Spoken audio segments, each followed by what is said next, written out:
मतदानाचा बहिष्कार मागे, पण आश्वासनांची पूर्तता नाही. 1 जुलैपासून आमरण उपोषण व रास्ता रोकोचा निर्धार.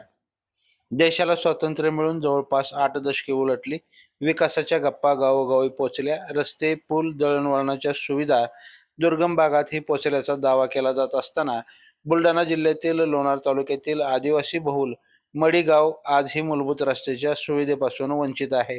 याच संतापातून मडी ग्रामस्थांनी आज दिनांक 8 जून 2026 सोमवारी लोणार तहसील कार्यालयावर महिला, पुरुष, युवक आणि विद्यार्थ्यांसह धडक देत ठिय्या आंदोलन केलं. अखिल भारतीय आदिवासी विकास परिषदेचे जिल्हाध्यक्ष गजानन डाकोरे यांच्या नेतृत्वाखाली झालेल्या या आंदोलनात ग्रामस्थांच्या भावना अक्षरशः अनावर झाल्या. अनेक महिला आपल्या व्यथा मांडताना अश्रूंना वाट मोकळी करून देत होत्या. आम्ही भारतात आहोत की भारताबाहेर, असा संतप्त सवाल त्यांनी शासन व प्रशासनाला केला आहे. आंदोलनामुळे काही काळ तणावाचं वातावरण निर्माण झालं होतं. अखेर तहसीलदार भूषण पाटील व पोलीस निरीक्षक स्वराज पाटील घोगरे यांनी मध्यस्थी करत शिष्टमंडळासोबत चर्चा केली. यावेळी मुख्यमंत्री, पालकमंत्री आणि संबंधित विभागांना उद्देशून निवेदन देण्यात आलं. 30 जूनपर्यंत रस्त्याचं काम प्रत्यक्ष सुरू करावं, अन्यथा 1 जुलैपासून आमरण उपोषण व रस्ता रोको आंदोलन छेडण्यात येईल, असा स्पष्ट इशारा ग्रामस्थांनी दिला.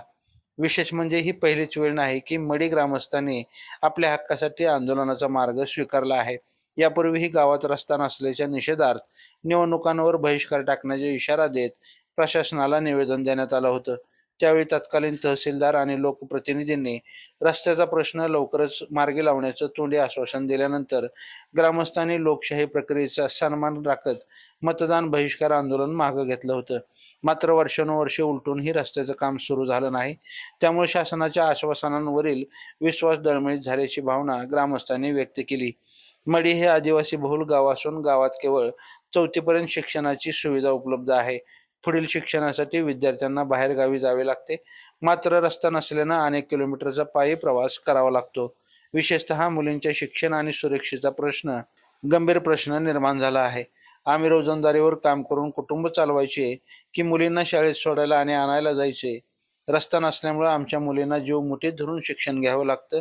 यापूर्वीही काही अनुचित घटनाही घडल्या आहेत. आमच्या मुलींची सुरक्षेची जबाबदारी कोण घेणार, असा हृदयद्रावक सवाल महिलांनी उपस्थित केला. रस्त्याअभावी शेतमाल वाहतुकीस अडथळे निर्माण होतात.